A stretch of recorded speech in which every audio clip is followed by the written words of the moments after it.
There's a lot of kerfluffle today about some changes which the Coast made. Basically, they cut out a lot of the more problematic, for lack of a better word, fluff on a lot of different creatures like beholders and mind flayers and fire giants. Well, that can be a problem because D&D needs villains. They need villains to do horrible things. You need bad guys because, let's be honest, in D&D, you're not looking for a lot of sociological, I don't know. You know what I'm talking about. You're not looking for the reason behind their villainy most of the time. You're just looking for a meat sheath for your sword. And that's what villains are there for. If you can make the bad guys be hated by the players, so much the better. But that's something that needs to be done. And that is something that it never really... changing it isn't going to help things. It's just going to ruin things. See, right now the term grognard is a derogatory term. And for a lot of people, because they don't like the older players. They don't like the older editions. They disparage them. They can't stand them. That's why you have warnings on the older book saying, hey, this is not what we're used to, and like bad people wrote these bad books, but we're still going to sell them because we can make money. Because let's be honest, 5th edition modules ain't got nothing on 1st edition modules. Zeb Cook, Tom Moldvay, Gary Gygax, Frank Mincer, Aaron Alston, Jeff Grubb. Those guys were masters of game design. They could put together modules that were just, oh my god. You looking at the old stuff. You look at Night's Dark Terror by Jim Bambra. Nothing even comes close. Nothing has come close in, 30 years? So there's the problem. You've got a lot of people, hey guys, you've got a lot of people, telling us why we can't have bad villains. Everybody needs villains. Look at some of the most classic villains. The villains with no social redeeming qualities. People that are there just to be bad guys. James Bond had Spectre. The Transformers had the Decepticons. The Lord of the Rings had, the Uruk-hai. The NFL has the 2017 Cincinnati Bengals. I'm not saying that they were bad. I'm just saying 10 of them got arrested for felonies, and one of them got arrested for, insider trading, which, okay, that's impressive. I'll give him that. It's like, I'm not, like I said, I tried to place a bet on, whether they're going to draft somebody at the top of their class from Harvard Law School, but nobody was willing to take that bet. And, the game has to expand, but you've got to keep it fresh. Like, people are talking about, it's a game for kids. The kids they're talking about, there's like, what's going to be for 10-year-olds? That's 5th graders. Okay, you're not going to sell a $50 game where 1/3 of the rules are all about stabbing and hacking people, and you've got rules in the Dungeon Master's Guide for decapitations. You're not going to... You think the Satanic Panic was bad? It's like, that's not going to work. Like, parents are going to pick up the book, read, and it's like, oh, and this is how you stab somebody to death. And it's like, they're going to put it right back down. This is for people with disposable incomes. This is for... you need $150 to buy in. That's, three $50 books. And then you want to get other books, they're $50 each. Plus you need the miniatures, you need the maps, you need the dice. This is not something that kids are going to want to buy. They got to have their parents buy it for them. This is for teenagers or older teenagers with disposable income. This is for college kids. This is for the old people that have the money. And that's where you want to target things. And as people grow up, they want in-depth plots. And that is something that wizards just can't seem to grasp. They don't want to go into adult situations, but you've got a game where you level up by killing people and taking their stuff. It's most role-playing games. You don't need the 5th edition DMG anymore because it's gone down in quality. The 1st edition, they decided that, hey, let's see how many rules they can pack into it. The 2nd edition was, oh my god. Now you You need magic items, you just go down and buy the pack of cards. So there's all these games that, there's all these modules that they just can't seem to grasp, how to do bad guys. What was the last great original bad guy for Dungeons and Dragons? That's, oh, good Lord. I look at my copy of Domains of Dread, and I got my 5 favorite non-Mystara books, and I've got them all on the shelf, and Domains of Dread is one of them. It's a fantastic book. And then I look at the Ravenloft book, and it's like, what happened? You edited out the good stuff. It's like trying to watch The Thing, The Good Thing. It's trying to watch The Thing on network television, and you're like, where's the good stuff? Show me the gore, show me the terror, show me the horror. They've already redone the Vistani 3 times, and the one when they redid them in Candlekeep, they weren't even in the adventure that they redid them in. Come on, people! And it's like they're talking about they talk about, well, we don't want to offend, we don't want to characterize or stereotype mortal, real world cultures because we're afraid we're going to offend, people. And it's like, I got news for you, people. I'm a Texan. My people are already a cartoon. When I'm outside the state, I talk like this the entire time because that's what people expect when they hear a Texan. That, and they want to see my gun. They want to know, yes, I've ridden a horse. Yes, I've shot a gun. Yes, I own multiple weapons. Hell, last Christmas I got my wee one a halberd because she didn't have one. Can't wait till she finds out what she's getting this year. Hope she can dual wield. And you're not going to offend me by, making fun of Texans. I already know all the jokes. Steers and queers. Arlie Ermy said it best. People want to have their representation, but you don't have to talk dumb to them. They know their flaws. They know their history. They know what people think about them. The British have bad teeth. The French are cowards. The Germans, like to invade everybody. The Italians are all about food and arguing. You think you're going to offend them by pointing this out? If you rub it in their face, sure. But if you build a character built around a stereotype, nobody's going to have a problem with that. You're not going to talk to a Mongolian about, Genghis Khan without them going, hey, yeah, that was us. Horses and bows, buddy. Other books, I hate to admit, as much as I throw shade at the Forgotten Realms, the 3.5 Forgotten Realms campaign guide was how you write a campaign guide. And it had tons of villains, it had tons of bad guys, it had things to do, and then you give us Sword Coast Adventurer's Guide? I mean, come on. Yeah, it's like... Yeah, and it's like, give us villains. Don't narrow it down. It's like, well, beholders aren't automatically all bad. Why not? Why can't they be?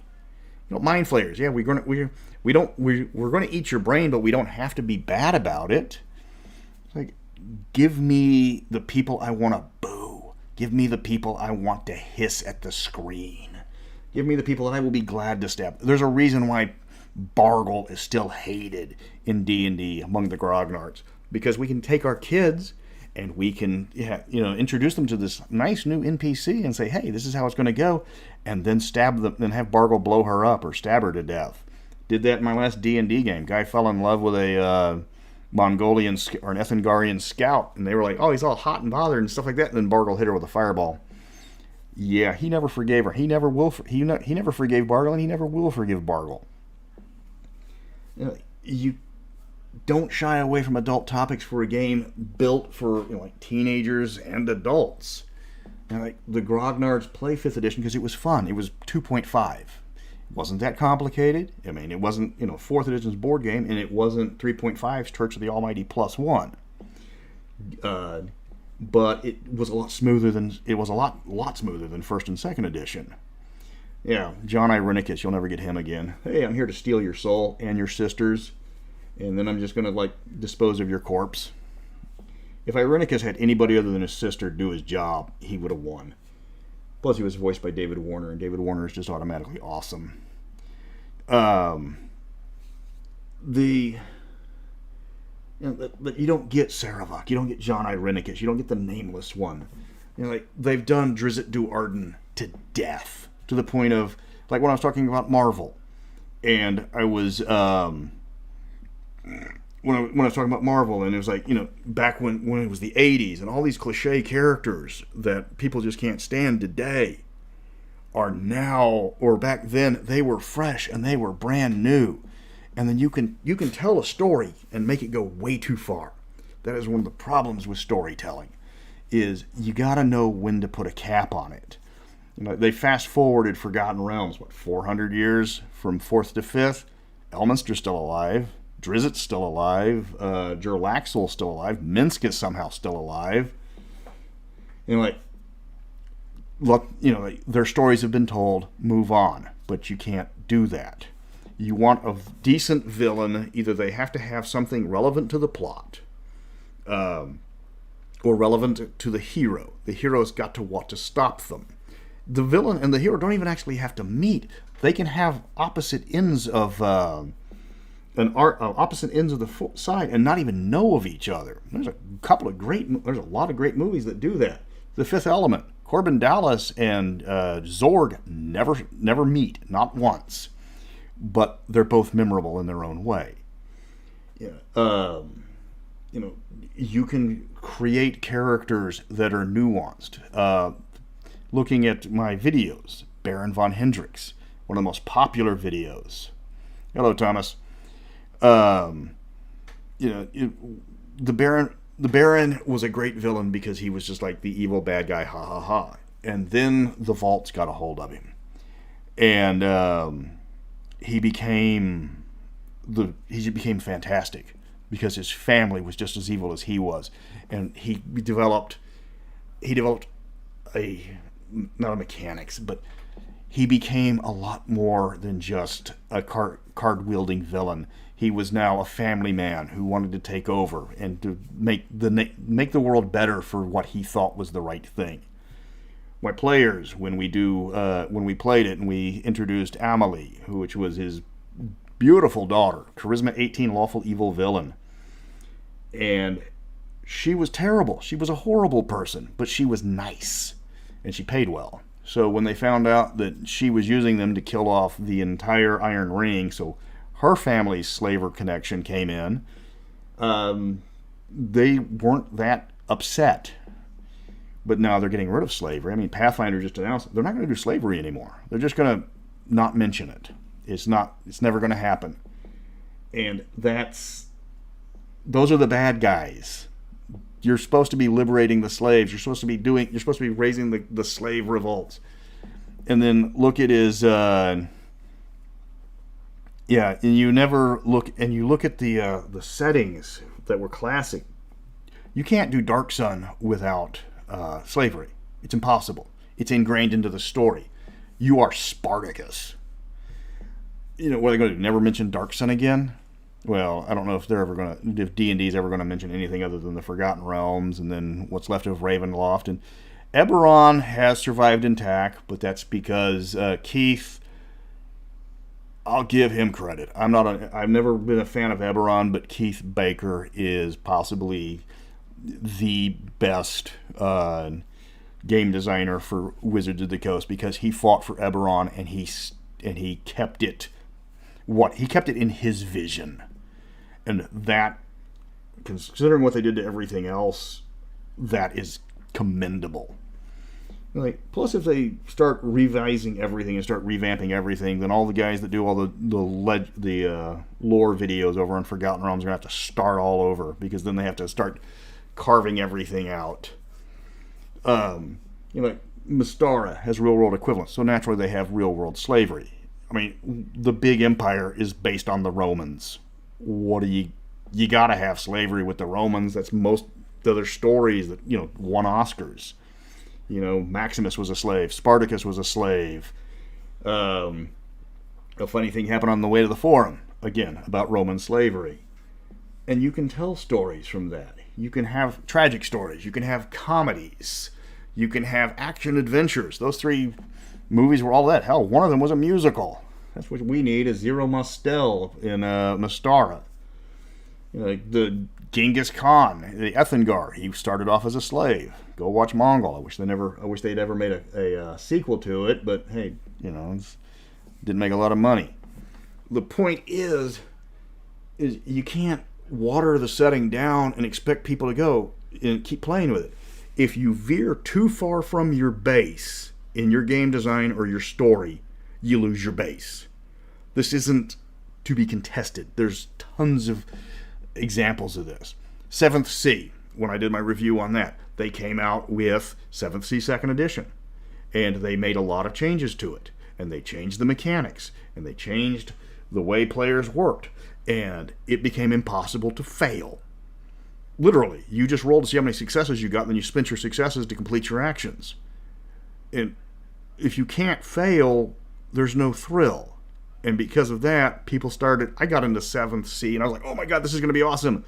And then after one game, my player said, this is boring. And we put the books away, and we never looked back, and I eventually sold them, which was sad because they were like the elite convention super editions. But now you can buy them in half-price books for, half price. Marvel. I just reviewed Marvel. And then DC or Marvel took over the license and said, you know what, we're going to make this game and we're going to make it simpler for the kids. Okay, Marvel Superheroes was originally criticized for its simplicity. And you're going to make that even more simple? Guess which game stopped selling? And Paizo can go under. D&D can go under. Because look what happened with the last time they changed the game too far. Somebody came along, said, hey, you know what? You guys still want to play the older edition? We're going to keep making a game that's a lot like 3.5, which was Pathfinder. And suddenly, for the first time in forever, Dungeons & Dragons was not the best-selling RPG of all time. It was suddenly Pathfinder. And they had to go back and undo everything they just did to make it, to bring the people back to 5th edition. It didn't help that Pathfinder, like 3.5, collapsed under its own weight, because, let's be honest, 3.5 was for people who like to add 1 to a lot of different things. You can only write so much before the rules implode. Like 40K does, where it's like they write 1 rule too many and then they have to start over from scratch. Cyberpunk version 3, yes, I played that with Mike Pondsmith at a convention, and we remembered the Barbie dolls, and they didn't have enough money for art, so they had used placeholders with Barbie dolls, and that's what only people remember the game for. They don't remember that they took a cyberpunk setting and turned it into a transhuman weird setting, and then California became like this floating thing, and nobody played 3rd edition because it wasn't 2nd edition, or it wasn't 2020, and it was a nice try, but they were trying to put another game out and it didn't work, and then 3rd edition is completely disavowed, and they will not mention it. 3.5, and that's one thing with the bloat. They kept coming out with stuff. 2nd edition had terrible amounts of bloat. I mean, you had there's been 10 major settings for D&D, 11 if you count Nintir Vale. But if you take those 10, 9 of them came out between 1st and 2nd edition, and 3 of those came out, maybe 4. I can't remember when Spelljammer exactly came out. I thought it was in 2nd edition, but it could have been in 1st. But you've got Mystara, Greyhawk, and Forgotten Realms coming out in 1st edition. So you have the other 6 coming out in 2nd edition. And 2nd edition killed Greyhawk. It killed Mystara because of, politics. We know that story. And then you had Dark Sun, which was fantastic. Spelljammer, which was legendary. Birthright, which was published. Ravenloft, which was classic. Spelljammer, which was flawed. As much as I love Spelljammer, you cannot look at that game and say it was a pinnacle of game design. That was not something that aged well. Mainly because when you actually sit down and play it again, it doesn't work. And then Dragonlance. I think Dragonlance was first edition. So those are your 4. And then Dragonlance was massive, and now they're coming back. But you've got Wizards telling Hickman and Weiss, the Hickmans and Weiss, that they've got to bring the game together. And there's another problem, is by putting everything in 5th edition, which is one of the major flaws of the game, by putting everything in 5th edition, saying it's Forgotten Realms, and everything has to apply to Forgotten Realms, you've written yourself into a corner. Look at the Forgotten Realms Knolls, which I think they've just revised again. Yes, Hasbro, tell all our one. You've taken everything from Forgotten Realms. Okay, you have to include all of this. So Forgotten Realms has 10 races, to pull a number out. So now you got to apply this all to Dragonlance. Well, Dragonlance only has room for 5 races. Well, you're going to have to work those other 5 in. No. Oh my God, no. Like, you can't. Forgotten Realms is a kitchen sink. Mystara started off as a kitchen sink, but it doesn't have the same interconnection that Forgotten Realms has. Mystara has, the dwarves are in one nation. You go to that dwarven nation, you're not going to walk into a bar and find elves and halflings and dragonborn and tieflings. You're going to find dwarves, because that's the people that live there. You might find a human or so, because they have visitors, but they're racially segregated, not because they want to be, but just because the dwarves lived with the dwarves. Like when all the roofs are 6 foot, or when all their roofs are only go up 6 feet, humans aren't going to find a welcome tavern for them. The elves live in trees, and they drink their tea, and so they don't like humans. And if you can't climb up the tree, you're not welcome. The halflings, same problem with the dwarves. They're going to be bonking some heads. They could have completely grabbed onto Game of Thrones before Game of Thrones became toxic. But Mystara wrote it so that you encounter these groups individually. You don't walk into the tavern and it's the Mos Eisley Cantina. In Forgotten Realms, you walk into the bar and you have to start consulting the monster manual, because there's going to be one of everything. And that's all that's all the art ever shows, is like, hey, look, we're all together. It's like, isn't this great? It's like, okay, how do all these people work in a single city? Like, most of the races are geographically centered. That's something that it doesn't work out very well. In Mystara, you go to Karamikos, it's all humans except for the elves. And even the 2 elf groups, the 2 elves that are there, are radically different from each other. The Vyala don't want anything to do with anybody, so they're like hiding off.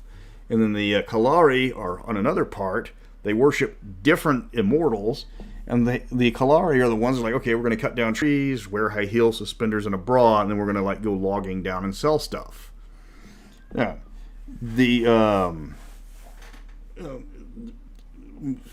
everybody is part of the same. Wears the same hat in Forgotten Realms. All right, you walk into a high elf is a high elf is a high elf. In Mystara, Kalari elves are the same as Alfheim elves, but they have completely different mindsets. The Alfheim elves have 8 different clans of elves, and some of them can't stand each other, and they all have different opinions.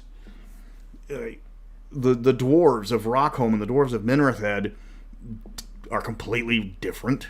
They don't have the same religion. That's the whole thing. In Forgotten Realms, is like, okay, if you're a dwarf, you have this dwarf pantheon, and this is what you all are, and you all worship this. In Forgotten Realms, or in Mystara, he's like, okay, you're going to Rockholm. It's like, hey, we worship Kagiar, the dwarf lord. And if you go to Minrathad, they go, hey, we worship Minroth, the god of money, or the immortal of money. Like the metropolitan area. Yeah, Patrick with the metropolitan areas. Darrican is radically different from Thyatis City, is radically different from Glantry City, because, well, Glantry City is a little free with the death penalty. In fact, that's kind of their entertainment. Yeah.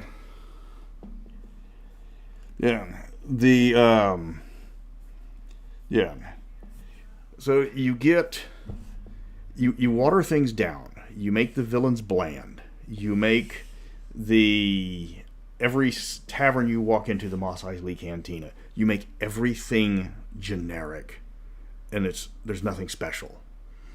You're walking in, and you have nothing. You have nothing special. Nothing stands out. You walk into, you're an elf, and you walk into a tavern in Karamikos. Everyone's going to stop and stare at you because you don't belong there. You're not going to see dwarves in the corner. You might see dwarves in the corner, but they're going to be over in the corner. They're not going to be part of the tavern.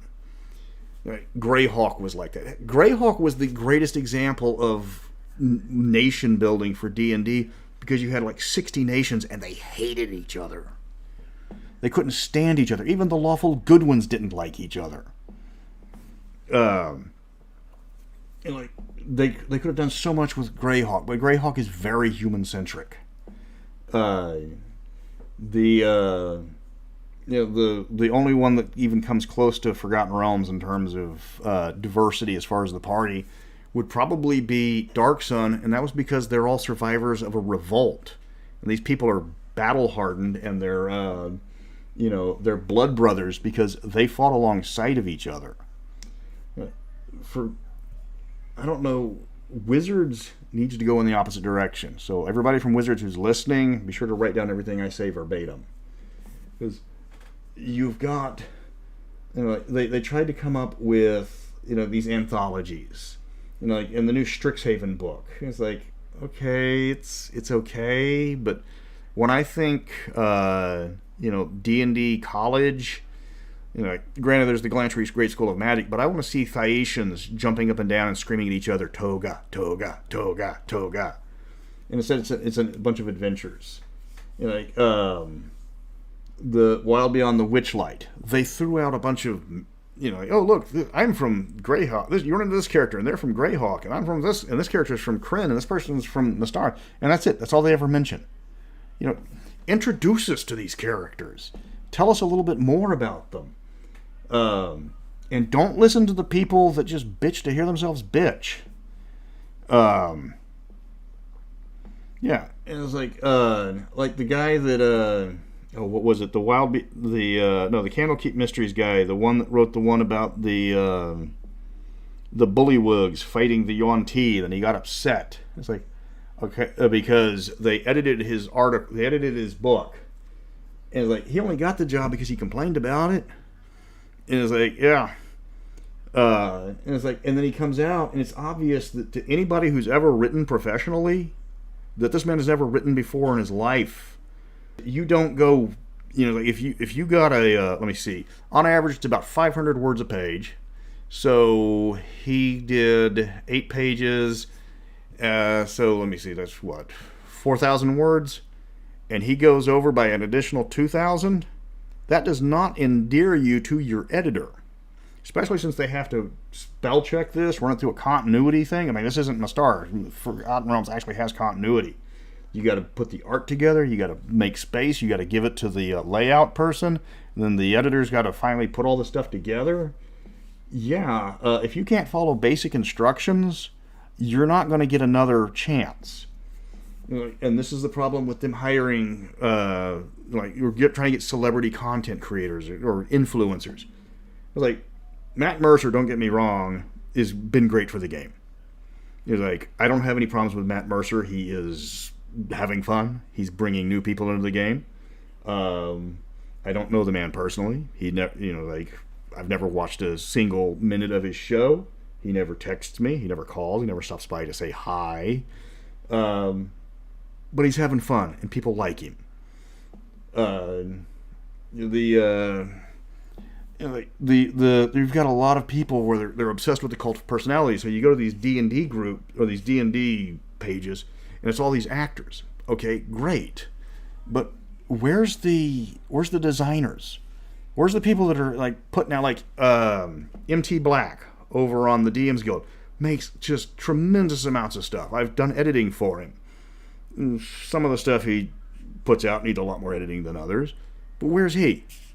He's been making them tons of money.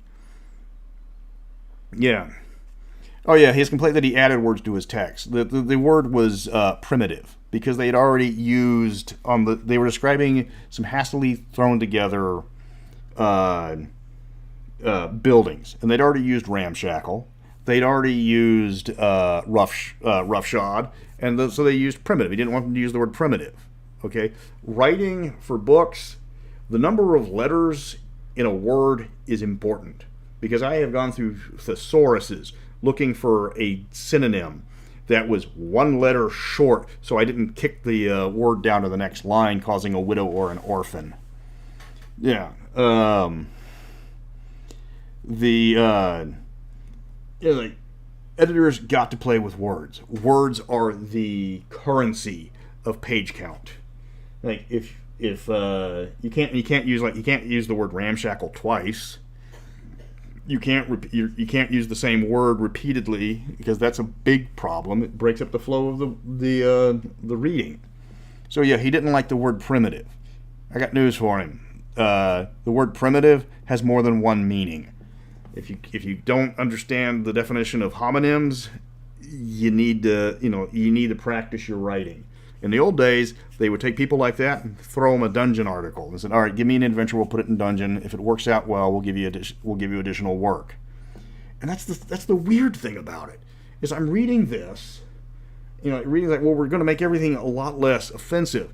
The head of D&D right now is Ray Winninger. I've met the man. He doesn't remember me, but I met him when he was talking about when Underground came out for Mayfair Games. And if anybody has ever seen Underground or even read about it, that game was adult as hell. All right, this is the game that was like martial law, where you're like superheroes with mental problems. It was the game that introduced it to Tasty Ghoul, the cannibalistic fast food restaurant of the future, because they found out it was faster to clone humans for food than it was cattle. Yeah, their slogan was "Yum Yum, Gimme Some." That's the current head of D&D. So this tells me that this is probably a corporate decision to try to lower things down, or try to make things more palatable. But this is this is D&D. This is the game that beat the satanic panic. When you're all going to go to hell. It was like, because they have demons. You know what we did? They took out the demons, and they made it in second edition, and they still wanted more. They still had problems with it. The game was still satanic. We gave them everything they wanted, and they wanted more. Like Groucho Marx once famously said, if you give a man an inch, he thinks he's a ruler. Yeah, and that was that's still true to form.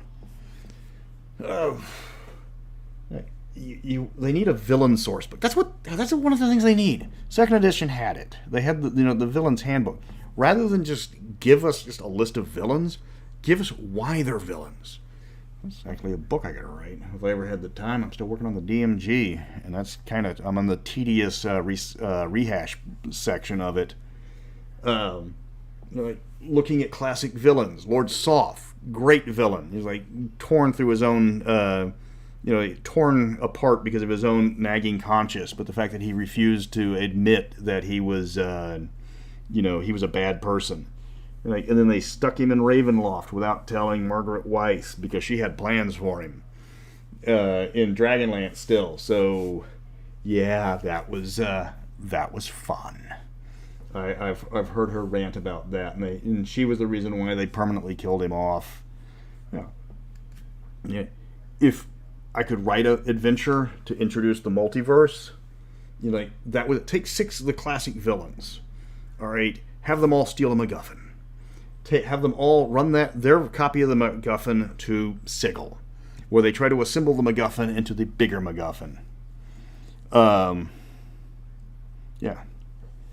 What does it matter? Because people are going to pick up books and read them. And the new players are going to pick up the books and they're going to read them. And they say, you know what? There's no hook. There's nothing interesting in this book. I'm going to put it down and never go back. I'm going to go play something else. You've got to get new players in. Like the older players can teach their kids. They can teach the newer players, and that's great. But if they're trying to teach something boring, they're not going to want to play it. I tried to get people into playing Iron Kingdoms, and then like, we couldn't sell it. The game was no good. If you're trying to sell somebody on 4th edition, you're going to overwhelm them, especially when you start breaking out the maps. Like, okay, this is just Hero Quest with more steps. The new players want a hook. You got to sell them on something. And reading is like, okay, and here's the bad guy, but he's not really a bad guy. He's just misunderstood. He's like they're like the orcs. They're put upon by the elves, and the orcs would be happy and go lucky if it wasn't for the elves. Like, okay, but then who's the bad guy? Like, yeah, we're trying to watch. We're trying to watch Die Hard and having somebody explain to me, what's this? And like, that's a story of just some guys trying to make a little extra money for Christmas. That's it. Yeah, they changed the name of the demons and the devils, and the 700 Club still didn't go away. And then, let me see. Knowles, that's another one where you've got where the writing of the Forgotten Realms ruined it for everyone else. They're demons in Forgotten Realms. Okay, they're not demons in Greyhawk. Like, they're cursed by Yenogu. Okay, they're not. Mystara has gnomes. It doesn't have Yenogu. So you can't have a multiverse where everything in the multiverse is based off of one specific setting in the multiverse. That's boring. Like, if every, like, the Spider-Man movie where he's into the multiverse, if every single Spider-Man was Peter Parker, that's not a multiverse. That's just one guy in a bunch of different settings, and that's not exciting. That's not variant. That's not enough variation. If you want to have multiple group, what they need to do is just license it out. It's Hasbro. You can give us 800,000 versions of Monopoly, but you can only give us one version of D&D settings. License it out. See if the Greyhawk Grognard can get enough money to bring back Greyhawk in his own way. The Blackmore fans, can raise, can pass the hat and get the license to that. Give us variety. It's free money. You don't have to buy it if you don't want to. The Game Master series, remind me what that one is. Yeah, like the there's a lot of different ways you can do it. They have the Dungeon Masters Guild, which was a great idea. But they've got, like, again, it's Forgotten Realms, which they've done to death. The new Ravenloft, though I think George von Zarovich is trying to bring back old Ravenloft. Well, you also got Spider-Ham and Ben Parker. Let's not talk about the Clone Saga, though. No one likes the Clone Saga. Okay, the Clone Saga never happened. And then, oh God, where was I? Yeah, you can license it out. You have the Eberron, which is Eberron's special because it's stuck at a particular time. Eberron never advances. That's the beauty of Eberron. There is no meta plot. Like, you've got the OSR, but the problem with the OSR is it kind of dilutes itself. I've looked at a ton of OSR products, and damned if I could tell you the difference. There's a difference between nostalgia, where it's like, okay, we're just going to play second edition with all the names filed off. Okay, that's great, but if you've got the same book that somebody else has, and somebody else has the same thing, there's no variation, there's no innovation.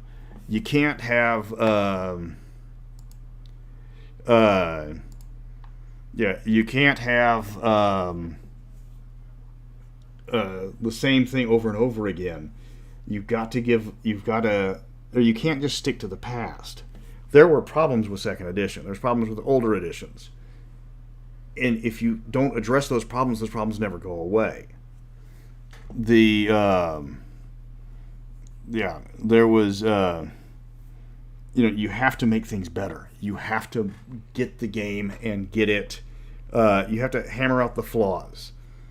The Mournlands. I make a joke about every time they release a new one, I always write up a fake joke. It started off with the Ravenloft immigration board, where everybody from the Forgotten Realms was trying to immigrate to Ravenloft because it was a lot less dangerous from the constant world-shattering events of the Forgotten Realms every 3 months. And then they tried to migrate to the Mournlands because, again, it was safer than the Forgotten Realms, because every book for, I think, the first 6 was a cultist trying to destroy the world. And but you've got to keep going. You got to play the crowd. Like if you've got, like they were looking at the last thing they released. It was like, okay, these are the people that are playing D&D. It's like 14% of them are over 40. Okay, great. 12% of them are under 15. So, okay, that means your average group is going to be in your 20s or your 30s. So why are you marketing this down to kids? The grognards are going to play whatever they're going to play. The grognards have probably still got their original books. But you're going to have to throw them a bone if you want to get their money. And they have the money. The 12-year-olds don't have the money. Anyway, I think one of the greatest examples is a weird crossover, but Mousetrap. If anybody remembers the old Mousetrap, where you had to assemble it, and the kids are like, okay, we'll do this, we'll make this Rube Goldberg machine. And then Hasbro decided, you know what? That's too complicated. This game that kids have been playing since the 60s. So we're going to make it so that the game's already pre-assembled for you. Guess what? New Mousetrap didn't sell. They changed it too far from the base. And by changing the base, by changing the monsters, you make the monsters less scary. And nobody wants to use non-scary monsters. Yeah, exactly. Advancement with stagnation, with innovation brings stagnation. People get bored. People want new things. Oh my God, I would kill for a Daleland supplement.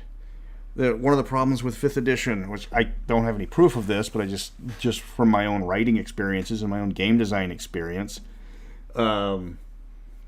they tied everything in with the factions for the Adventurers League, which is just the RPGA with a new coat of paint. And because every adventure had to be tied into the Adventurers League, they had to use the factions. The factions were regional, so that you couldn't play the factions if they weren't in the Sword Coast. So you couldn't go to the Dalelands. You couldn't go to Symbia. You couldn't go out to the other lands further east. And the game had problems with that. That's why it's called the Forgotten Realms and the Remembered Realms.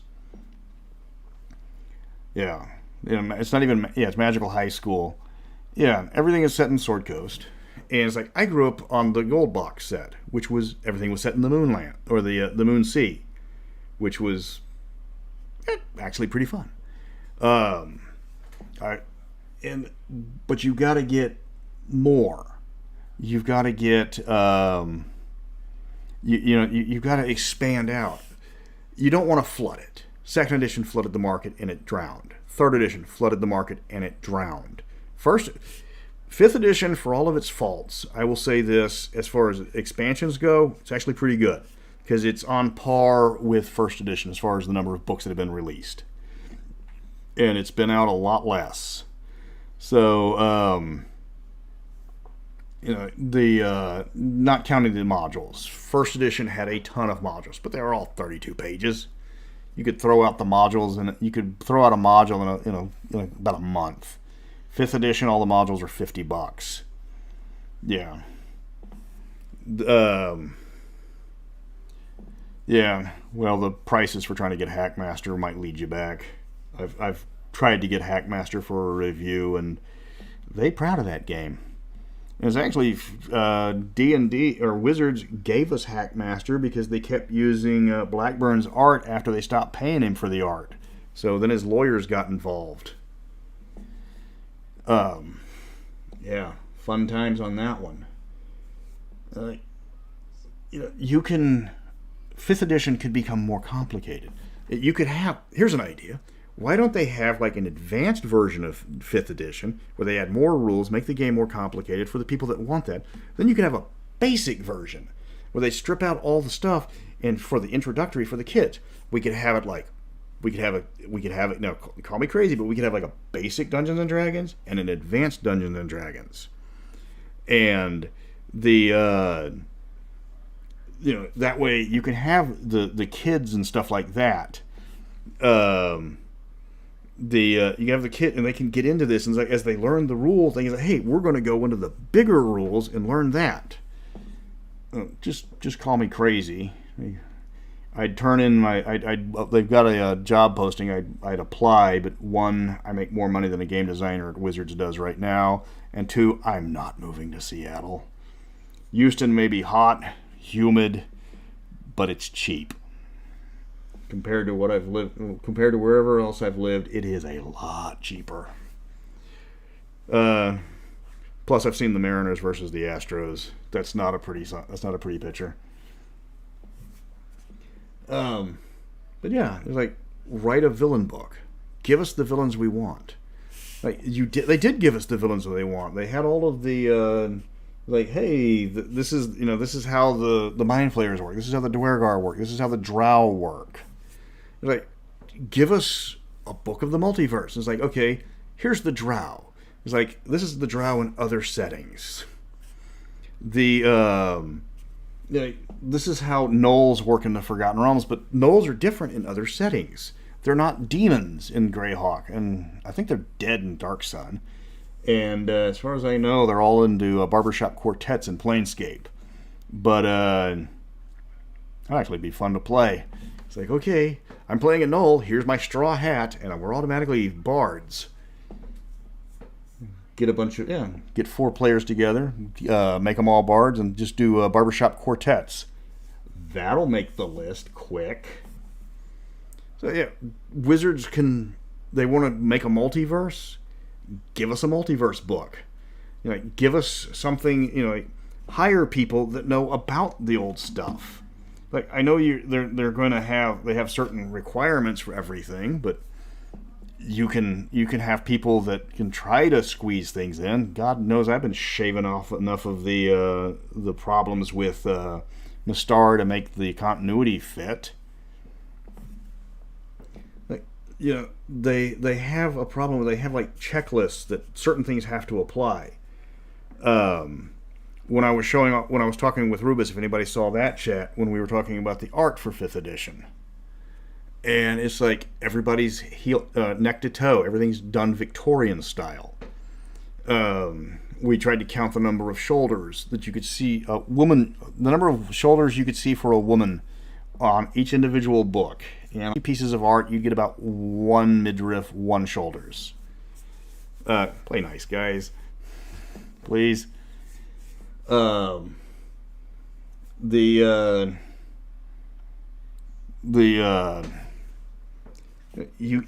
show off the other books, and then you open up the guild. If they don't want to ever do Mystara again, fine.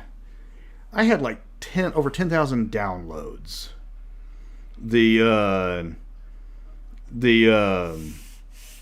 For the player's handbook. It was wanted. Granted, it was free, but apparently the number of you guys that took that and took it to Lulu, and printed it out and paid the $30 or $50 depending on which version you got, was in the thousands. Which means there's a market, and there's a good market. And everybody said what they wanted was nipples and blood. And I gave that to them. Because we're adults here. And the Europeans don't have the same prudish look. 10,001, yeah. Now if I could get some of the reviewers to talk about it, that would be awesome. I had 2 reviewers, but one of them got a decent job, and kind of, you can't fault him for making money for the family. And then another one got really, really sick and kind of stopped doing it. I've asked other people to do it, and unfortunately some of them said, I would love to do your book. Pay me. That's not how reviews work, guys. Ren, there's a guy that did I forgot what the channel is, but you should be able to find it if you just look up Mr. R Player's Guide on YouTube. There's a guy that has an entire how to do this book. He does a step-by-step walkthrough on how to print up the book. If you do the premium, it's $50. If you do the ordinary, it's $30. I don't know what it is for the paperback. But yeah, Europeans don't have the same artistic tastes. Rubus is, like, everything's classic Greek, like with burly-chested manly men doing manly things in manly ways. The women are all like nubile with large bosoms and stabbing people in like manly ways. Yeah, and it's the variation. Like, you're not gonna like the image I've got up here is like the Vikings, and like 3 of them are burly men, like burly strapping guys. And you don't see that in D&D. The art direction has gone so far. The art direction is so different, but you want to draw people into the game. You got to give them what they want, and people don't want watered down villains. People don't want. There was one guy that says he gave out 5 of them. So I'm hoping he got that's the thing. I don't get a penny. I don't get a penny for any of the things you do on Lulu. That's the thing, is I'm not allowed to make money on this, guys. I am absolutely not allowed to make a dime.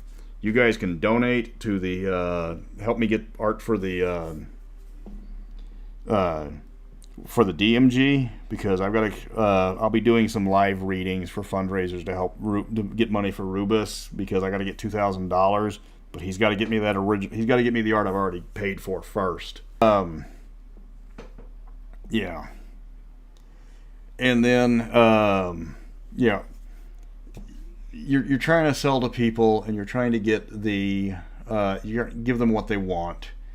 And you want the art all over the place. I'm not saying everybody needs to be Conan and like people flopping around, but a few pieces of art would be nice. Like show the knights charging in full plate. Show the the Hesperians or the Sumerians, in their loincloth and their bronzed nipples charging at the the snake cultists, because that's what Conan would do. Yeah, everybody admits that the 5th edition halflings are bad, because hydroencephalitis is a terrible way to go through life. I don't know. In 3rd edition, they looked like half-elf children. Okay, that was the thing. It's like, yeah, that was a legitimate complaint. That was a legitimate complaint. But I don't know what the hell is up with the 5th edition halflings. Even the people that loved the book say that it's awful. Yeah, the barbarian image, yeah. Yeah, and the problem with the artists, okay, TSR made a lot of great artists because they discovered them early, and then they kept discovering them early. I appreciate that, Ren. They back when they started, there was Frank and there was Boris, and they couldn't afford either of them. Yeah. Wait till I finish my Bargle book with his spell that just steals prosthetics and wheelchairs, because Bargle's an asshole, and that's one of the least asshole spells he has.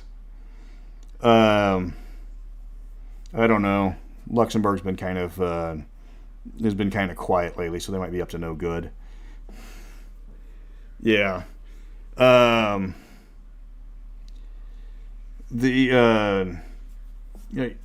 got lucky with me and Misha became friends a long time ago, and she has a decent art style. She's very anime influenced. Her art looks a lot like the Capcom video game, and Rubus's art is very classic. And I have room, and I need for both. Yeah,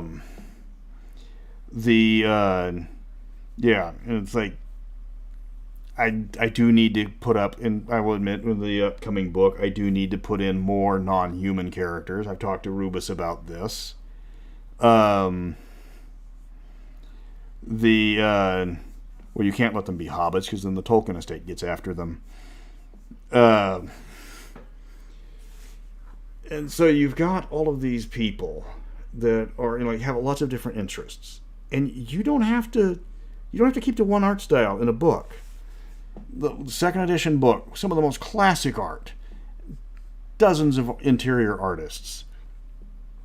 You'd have Elmore, Parkinson, Easley, Caldwell.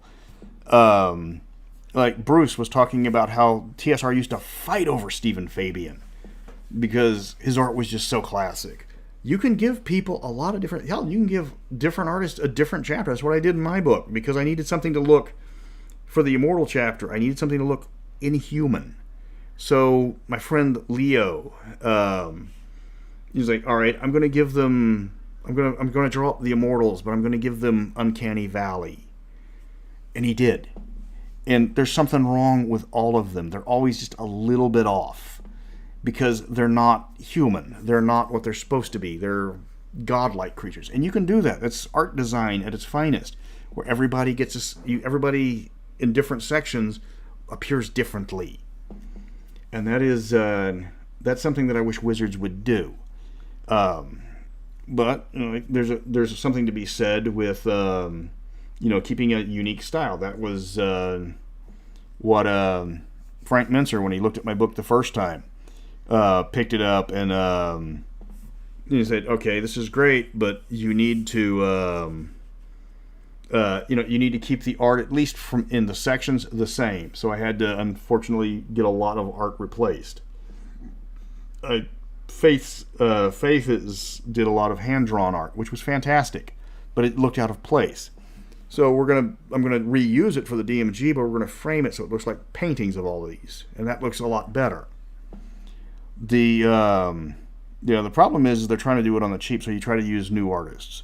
If you can get a really good artist as their career is just starting, you can get them while they're still affordable before they become famous. Because I'm not going to be able to afford Rubus much longer. Part of the contract said he would do the DMG if I asked him, but he had the exclusive right to be the only one unless he couldn't do it. Yeah, Brom did Dark Sun. Dirtalizzi did Planescape. Caldwell and Easley and Elmore primarily did Dragonlance and Mystara, though Parkinson did a lot of Dragonlance too. Some of the most classic images is Parkinson's Dragonlance. Yeah, I didn't really care for Dirtalizzi to begin with, but he made Planescape his. And Brom is the We Are Spartacus crowd. And that's something you can do, is give different books to different artists, different settings to different artists, and they can make it theirs. I run the D&D fantasy art page on over on Facebook, and we've got nearly 50,000 artists, and I try to get them more work as I can. They're varying qualities. Some people are there to learn to do it. Some people are naturally good. I think Brian Syme and who was it? We had a contest, and you were drawing your different characters that were named, and we did Fiston Danielis and Todd Lockwood. And he's a member, and he goes, "Hey, I've got this unused image of Fiston Danielis that TSR paid me for, but they never brought it up. Can I enter that?" And it's like, yeah, you can. And I think that was the first time that the vote was ever unanimous. 3.5 was good. It had some flaws, depending on what you were doing. The guy that did Lida the Halfling, that kind of come off as a fetish character at times, especially when she's pulling down her pants to look at her tattoo and she's obviously shaved. Um, yeah, and it was just Jim Holloway was a fantastic artist. But I've been talking for almost an hour, and I'm starting to feel it. But yeah, good art sells games. So anyway, guys, thanks for listening. I appreciate everything. If you like if you know anybody that reviews books, send them a copy of the Player's Handbook and say, hey, can you can you look at this? This guy threw it out for free, but it's good enough. Yeah. Lockwood did not cheat because everybody that entered it admitted that this was never been published, so technically it was legal. So remember, don't water down your villains. Culture is important in a game. Art is also important in a game. And if you change your game too much, you are going to lose the people that were paying the money. And also, older people have a lot more money than 5th graders. So, take care. Keep spreading the tapes. Au revoir.